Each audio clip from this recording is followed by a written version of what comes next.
Welcome back to the channel, guys.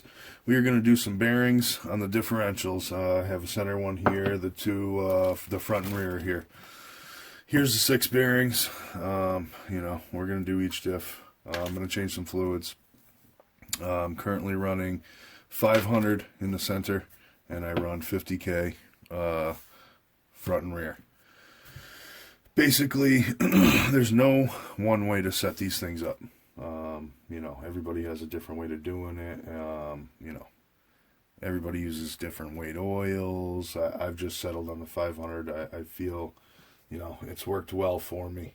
So basically, we're going to tear into the center diff first, drain some fluids, get these bearings changed, get this set up for the Bashcast.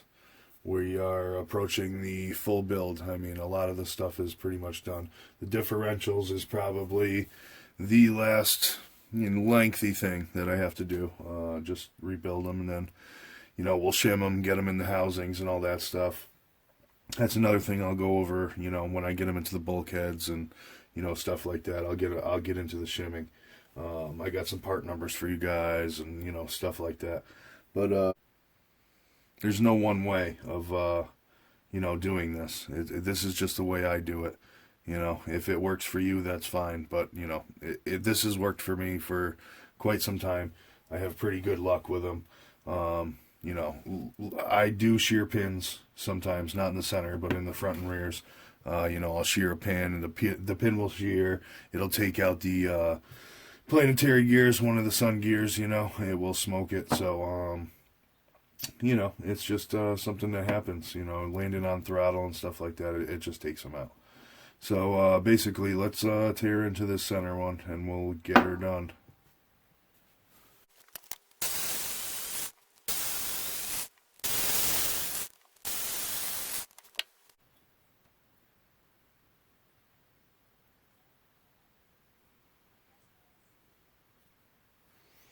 As you can see, that 500 is quite well used, so we are going to get that out of there.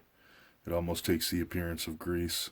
Another thing to pay attention to, and sometimes it's good to have these before you get into this. I mean, you rip one of these gaskets, it ends up being a real pain in the ass. So actually, you can see that one is ripped at that screw hole. I mean, that's asking for a leak. You're going to get a leak there, and it'll weep right out of the threads of the screw. So what you'll get is these oil trails that blow out of here. You can actually see, this is the one right here that had the rip in the gasket. So, you can see the oil leakage coming out around that screw. So, it'll blow right out of here, and it'll cover the chassis. It'll sling up in the body. It's very easy to, notice when these things start leaking.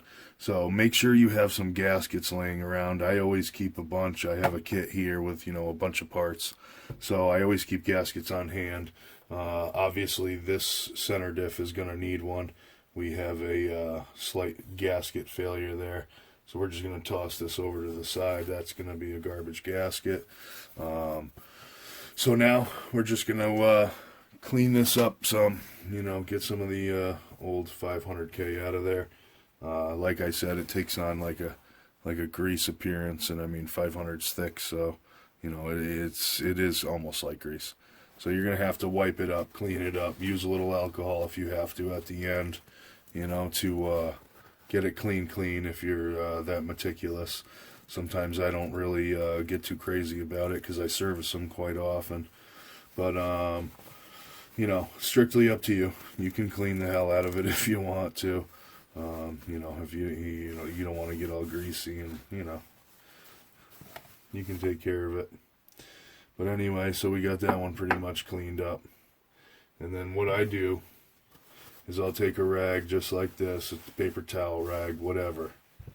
If you set your rag or your paper towel right in on top of them planetary gears, them spiders, and just rotate this. Rotate the cup. Look at the oil. It'll chase those spiders. So, I mean, this is a method I use a lot instead of tipping it over and waiting. I mean, you know what it's like to just move 500K, let alone a million or something. That's just, it's insanity waiting for it to freaking go. You know, it's just nuts. So I like to just do this the quick way. I will typically do this on all the diffs. It's just so much faster. I can't stand waiting for it. It's absolutely drives me nuts. So I'll just obviously keep moving to, you know, a clean spot in the towel and just keep wheeling this damn thing until it, you know, is clean enough to disassemble. We're getting there. I'm going to turn this rag a couple more times. Definitely getting, you know, a lot of that out, which is, you know, it's nice. Instead of waiting.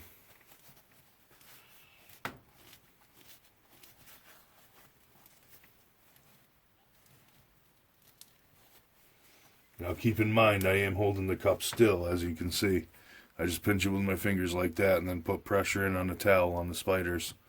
And then, like I said, just rotate that cup. And you'd be surprised how much you get out of there like that.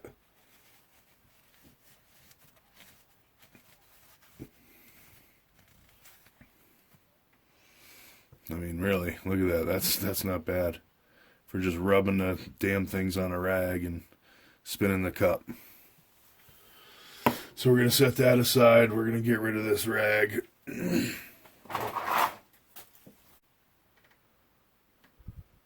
Now, sometimes, you know, these planetary gears, they are going to be suctioned. There's the oil underneath this will create a suction. So, you know, they will be sometimes a real pain in the ass to pull off. I usually just squeeze my fingernails underneath it and, you know, pinch it off. You can use screwdrivers on each side, just a nice little flathead, and just give it a little wiggle. You know, you just want to break that suction. But let's see how this one works. I'll just see if I can pluck it. Yep, I got it. And then once you get that, see, you can actually, you see the oil on the back. So, I mean, you know, like I said, it just creates a suction. So we're just going to put that down like that, give her a little spin, clean off the back of her. But as far as the pin failures I was talking about on the front and rear diffs, this pin here at the cup, you know, the output cup pin, that's the pin that will shear. What happens is it will usually pop them just after the OD of this output cup. The OD of this and where the pin shears, it's larger than the OD of this. Okay, that makes more sense. So what happens is when that does shear, it will spin through this bore of this gear. And as it goes through, because it's larger, it pops that. It will pop that gear into multiple pieces in half. I've seen it a bunch of times. So that is the pin failure I talk about and the gear failure I talk about. So, I mean, you know, just I keep an eye on them. I keep an eye on these pins a lot. I mean, sometimes you'll find where it'll only shear one side, but the other half is still hanging on, which is kind of strange, but it does happen. So, you know, some internal shimming can solve some of this. You can shim the spiders in so it has less backlash in these gears. It does help. So, I mean, if that's something you want to get into, you can most definitely get some shims, you know, and shim that up and make it a little tighter. You know, Mugen Seiki has the shims. You can also use Mugen Seiki gears in these things. They're supposedly stronger. I haven't used them. I've heard a lot of good things about them, though. So, something to think about, you know. But we're going to pull these out. And we are going to pull this pin, pull the output cup. Obviously, this side's easy. We're just going to change the bearing real quick. Give her a wipe down. Put her, you know, back together. Very, very simple on this side. Pull the spiders, and we're going to get the gear and pin and the output cup out of this side. So stay tuned, and we're going to make this happen.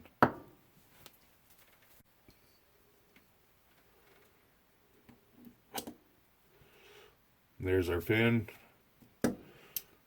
Alright. I just give them a little roll under a paper towel.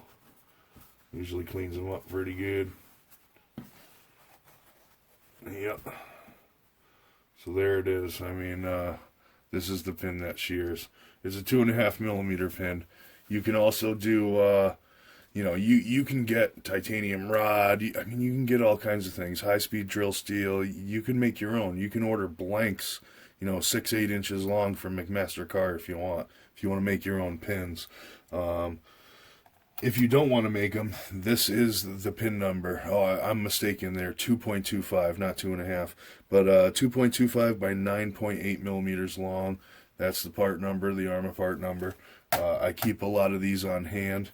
It's something, like I said, they do shear. And, it's weird. Not going to be able to pick it up on the camera probably, but there are flat spots in these pins. They are fairly soft. So what I'm going to do is I'm going to change out these pins. And this is basically the main reason that I keep these around. I mean, they're wearable parts, so they're consumables. So we'll ditch this one and we will install a new one as well. It could very well be that this side needs a pin as well. That's why I have a bag of them. That's just the way it goes.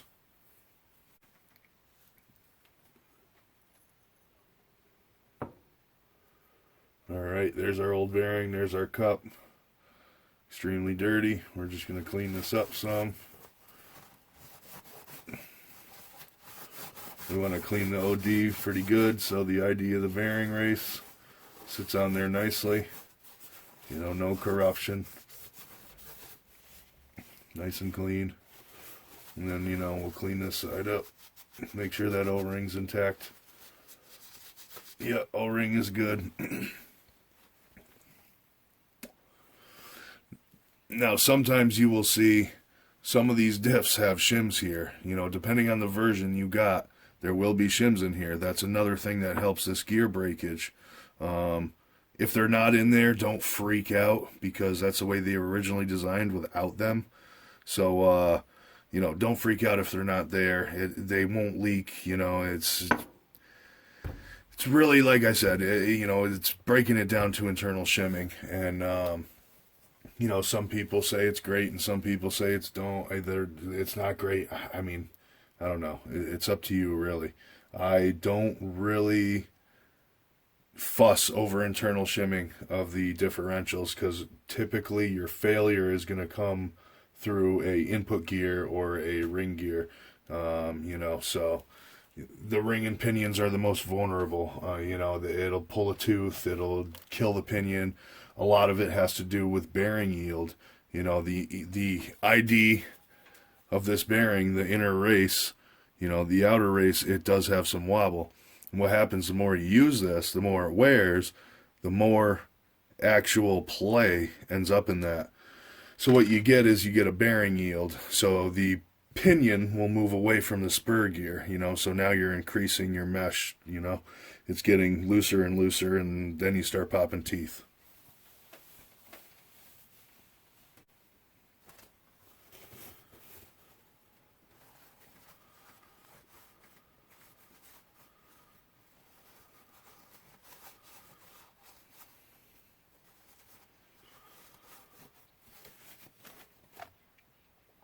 Output cup is all cleaned up. One thing obviously I'm noticing is this is well used. You can see the notches.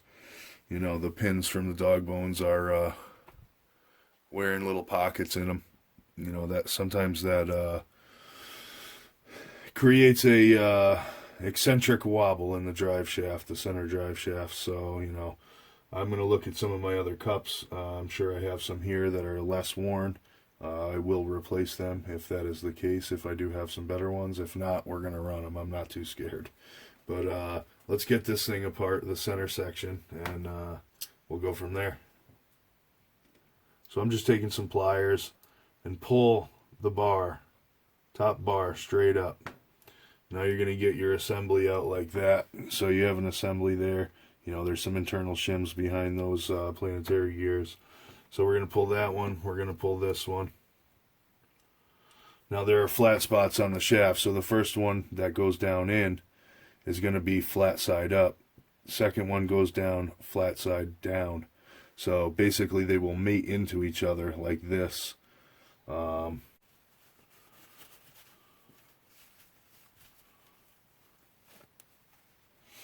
That's not bad. Good enough for my house, I suppose. Alright, so this gear is a little more tricky. Getting down in there. I like to use needle nose pliers. If you don't squeeze too hard, there shouldn't be any problem. You can get right in there and just lightly grasp it and give it a small wiggle. Just keep wiggling, wiggling, wiggling. Slight pull, little wiggle, wiggle, wiggle. And hopefully one day this sucker will come off of there. So, you know, just keep trying at it. Don't squeeze the hell out of it. You don't want to chip any teeth, you know. Sometimes this can be a real pain in the ass to get it off the pin. A lot of it has to do, like I said, with the suction, you know. So, we're just going to try to keep getting this sucker out of here.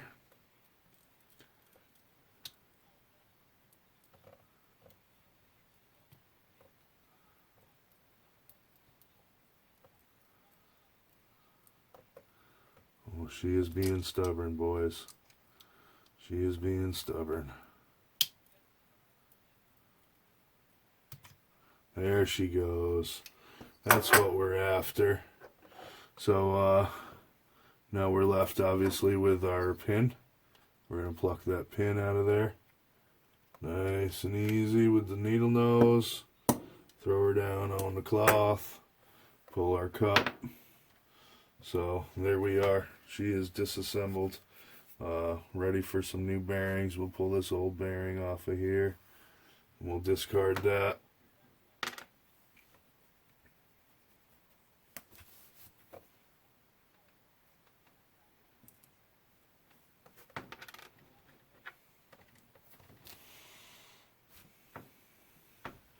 Same deal, you're going to want to clean the inside of that cup down towards where that O-ring is. Basically, we just want to get a good visual inspection on that O-ring and make sure everything is copacetic in that side of the cup. You know, usually when it's not, you'll see it. It'll leak like hell. So, O-ring looks good. Everything looks copacetic. So basically, reverse of disassembly. We are going to maybe change a cup or two here though first. We have a couple issues with these cups. This one's not as bad as that one, but you know, let's see what I've got here.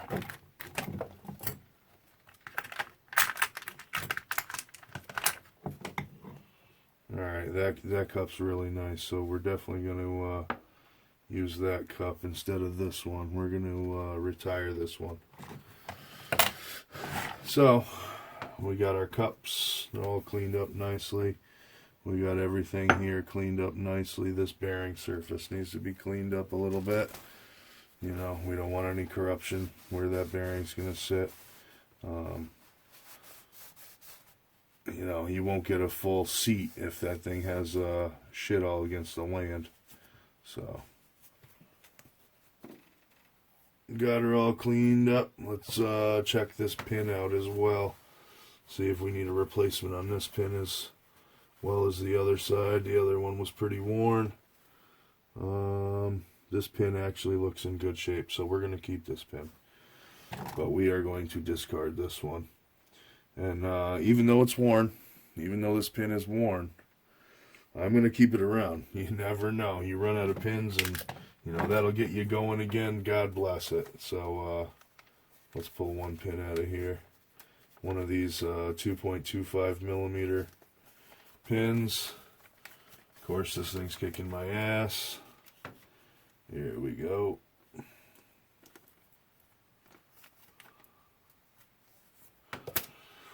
Alrighty, so we got pins. Everything is copacetic there. Got another rag. We are going to need another gasket. I have a gasket here. We will replace that. So, you know, we don't want any leaks. It's never pleasant to have that shit slung all over the damn body and the chassis, you know.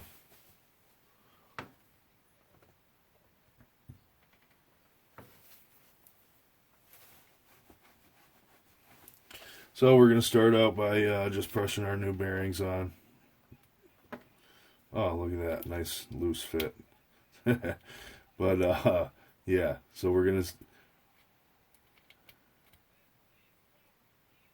Oh.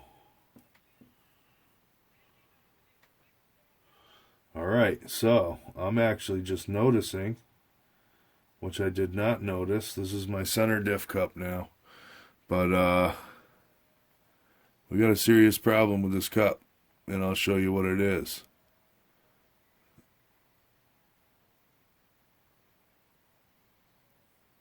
Hopefully you can see that. We have some serious separation. This collar, this bearing shank, is free of the plastic cup. So we had a overheat or a just a press failure. One of the two. So we're going to have to replace this cup. And it's a good thing I have some cups laying around. Let's see what we got in here. This cup looks pretty nice. Everything copacetic. Center hub is still firm in the drum. This is something, you know, you see a lot when it gets hot. If this diffs out a lot and the heat soaks into this, it will release from that cup. I can't say that is the issue here. A lot of this, I think, may have been a center drive shaft impact, and it jammed it. Because I did bend a chassis, and it jammed it pretty damn good. Everything was pretty bound up. So this is most likely a failure from that. Obviously, this cup is crap now. So what I'm going to do is I am going to pull the O-ring out, because there's no sense in ditching the O-ring. But we are going to scrap this cup. She's game over on this one. But we'll keep the O-ring. We'll throw her in the kit. Always good to have spares. This is why I have this stuff around. So, sayonara. Garbage.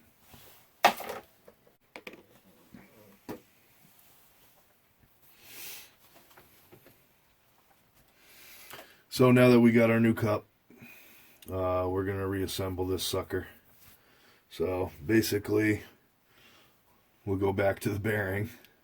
We're going to press that on there, and then we are going to insert one of our cups. O-ring stayed seated. It didn't push out. That's something you need to pay attention to. Make sure it's still seated in the bore. So next we're going to go for the new pin. What I like to do is just grab it right by the end. So, just like that. And then you'll be able to snake down through the cup, just like so, and snake that pin in to that bore of that shaft. Pluck her off. We're going to push her in and center her. Make sure it's good and centered. Make sure our back of our gear is cleaned off. Oh, she's a little off center. Push her a little bit more. And then we're just going to drop this gear in and press it on. Boom, done. Beautiful. Got the new bearing. Everything's happy. Everything's copacetic. Like I said, you know, sometimes there's shims behind them pins. It's not a bad idea. It takes a lot of the cup walk out of there.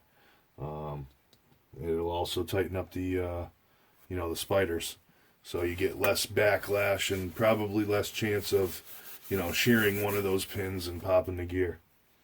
I can't say for sure. A lot of people say it helps. I didn't really notice a difference, so I never got really nuts about it. Like I said, a lot of the failures are always not so much center diff, but the front and rears. It's usually a ring and pinion that it cooks. So anyway, let's get back to assembling this sucker. Gonna clean up these spiders just a little bit. We ain't gotta get too crazy. I'm not gonna go nuts here. It's just not worth it. I open these damn things up all the time. So, and then you're gonna place your assembly with the rounded portion down in the cup. just like so. Give her a nice little push. Make sure these bars are flush with the top of the cap or the cup. You don't want those, protruding. So, like I said, you got your flat, and it is facing 100% straight up and down. So, you got your cutout right in the middle there. So now we're going to lay this assembly, right on top of it. Give her a little scrub and bubbles here. And then we're just going to toss this baby right up on here. And like I said, just, make sure those two mating surfaces, you'll see it if those surfaces aren't touching properly, because these blocks will be sticking above the cup. And, you'll never seal it that way, so definitely don't do that. So now that we have this assembly all together, we're going to move on to this side. Just clean the end of this cup real quick. We're going to assemble this side real quick. Definitely need a bearing. See that? Don't do that. So, throw that together. Make sure that O-ring is seated. Same deal. Pin. This one you can get at with your hand, your fingers. Do it by hand. So, and then just throw your gear on. Make sure your pin's lined up. She snaps right on. Lovely. We got everything. Good to go. Looks good. So now we are on to filling this baby up. We're going to take our new gasket first, though. And we're just going to slap this on here. Make sure the holes are lined up. Just slap this baby on here so we know we're not going to forget it. Alright. So now, like I said, I run 500 in the center. So that's what I'm going to do here. I got 500K right here. 500K.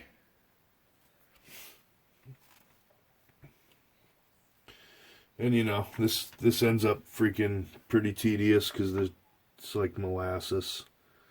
So I'm just gonna force some of this in here.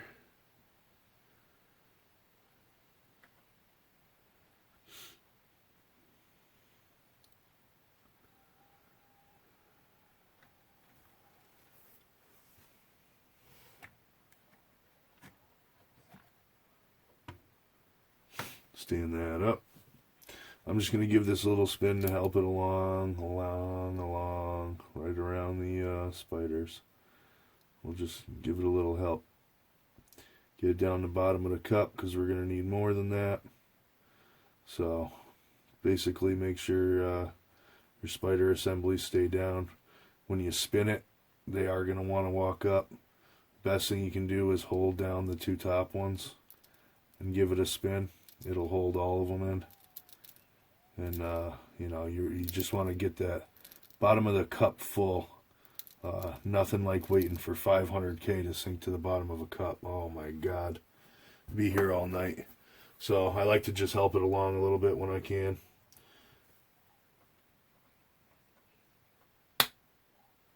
Ooh, bottle's almost empty, boys.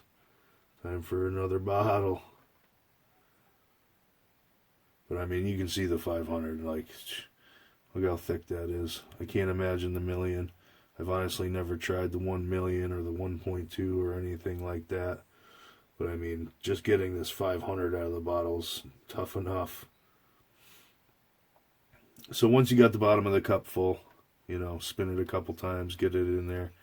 Get it cycled around the gears. Just let it hang out for a little bit. This is probably the crappiest part of doing these, is when you fill them, you're going to have to hang out and wait a little bit and let that settle in, because you really don't want to underfill these cups.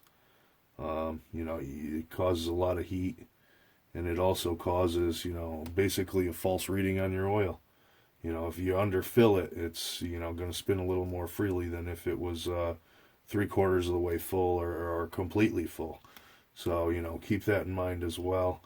I typically like to fill them basically so there's enough headspace for this other sun gear. There's no sense in overfilling them and pushing the oil out the side of the cup.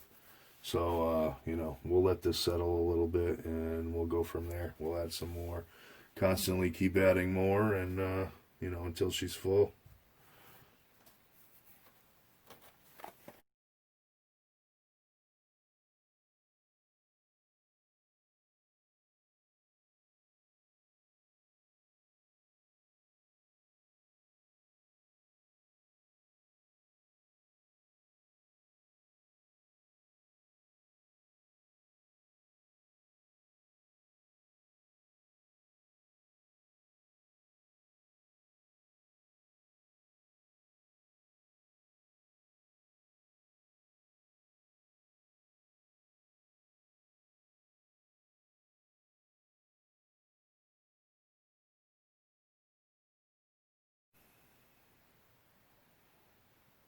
All right, oil is settled off. Again, nice little slow spin. And that will create a little bit of headspace for this sun gear. Make sure the surface is nice and clean. That's your mating surface. Make sure all your holes are lined up. And we are going to install this. You can use a screw, to line these up. Throw one through the other side here. Just make sure everything is nice and lined up, or you risk ripping that gasket again. One thing you can do too, actually I'm going to do it right now, so I'm going to pull this gasket back out of here, and I'm just going to take a little touch of this 500 on my finger, and I am going to apply it to the back of this gasket. And this is going to help it stick to the spur gear.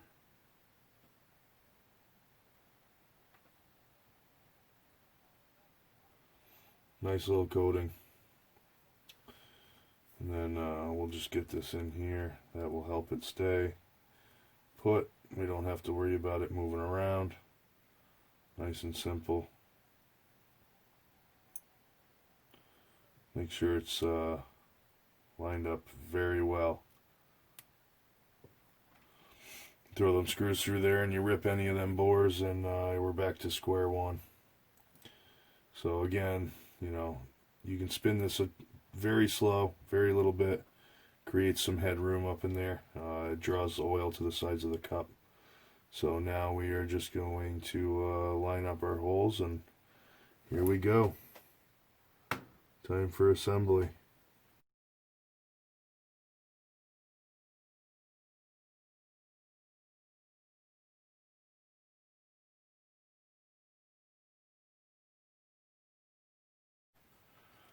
Alright, we know they're all square and going in. Gaskets lined up, cups lined up. Everything's copacetic. So we can put some power to it. You don't have to use power tools if you don't have them. Definitely be careful while you're doing so. As you approach that, final approach, you just want to take it slow. I mean, if you, tighten them down by the last little bit by hand, you can at least feel what's going on with them. Like I said, you'd hate to strip a cup.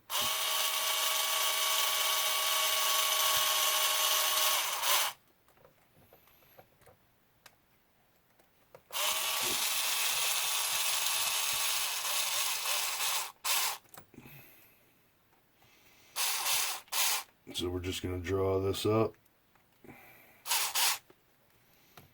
We're getting pretty close.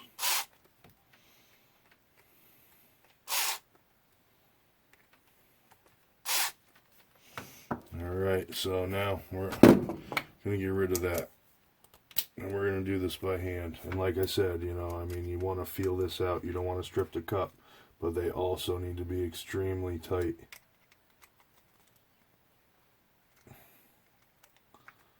So it's one of those things you're really going to have to feel out.